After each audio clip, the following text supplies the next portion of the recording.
최근 한 달간 해외 주요 외신에서 한국을 다루는 보도들을 보면 공통적으로 반복되는 단어들이 있습니다. 투자 지연, 환율 변동성, 그리고 불확실성입니다.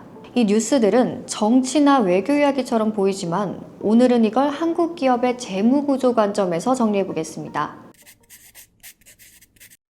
최근 로이터를 비롯한 해외 외신들은 한국을 이렇게 설명합니다. 미국과의 전략산업 협력을 약속한 국가, 그러나 실제 투자 집행 시점은 불투명한 국가, 그리고 원화 변동성이 커지고 있는 국가. 특히 주목할 부분은 한국 정부가 발표했던 대규모 대미 투자 계획이 당초 예상보다 늦어질 가능성이 크다는 점입니다.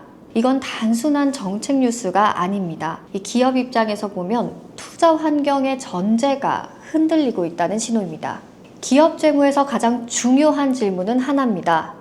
그래서 우리 회사 숫자가 바뀌는가? 투자 계획이 지연된다는 말은 곧 자본 지출, 즉 캐펙스 일정이 밀릴 수 있다는 뜻이고, 현금 흐름 예상치가 바뀌고 투자 수익률을 다시 계산해야 하고 차입 계획도 함께 조정해야 합니다. 뉴스 한 줄이 재무 모델 전체를 다시 돌려야 하는 신호가 되는 겁니다. 이 외신 보도에서 빠지지 않고 함께 등장하는 또 하나의 키워드가 있습니다. 바로 환율입니다. 원화 약세와 환율 변동성 확대는 기업에 이렇게 작용합니다. 외화 부채가 있는 기업은 부채 부담이 커지고, 수입 비중이 높은 기업은 원가가 올라가며, 해외 매출 비중이 높은 기업은 손익 변동성이 커집니다. 중요한 건 환율이 오르내리느냐가 아니라 변동성이 커졌다는 사실 그 자체입니다. 이 변동성이 커진다는 건 재무제표가 흔들릴 수 있다는 뜻입니다. 해외 투자를 준비 중이거나 이미 투자 계획을 세워둔 기업이라면 이번 뉴스는 더 민감하게 봐야 합니다. 해외 투자는 대부분의 환율이 고정되지 않은 상태에서 중장기 현금 흐름을 가정하고 특정 시점의 투자가 집행된다는 전제로 재무 모델이 만들어지기 때문입니다.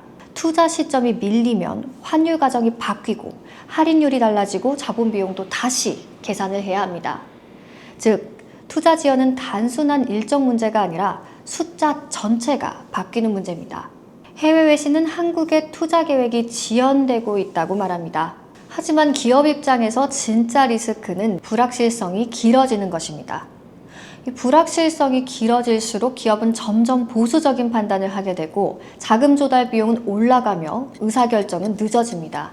이 재무적으로 보면 이건 단순한 손실이 아니라 기회 비용이 계속 누적되는 구조입니다. 그래서 지금 기업이 봐야 할 건 뉴스 제목이 아닙니다.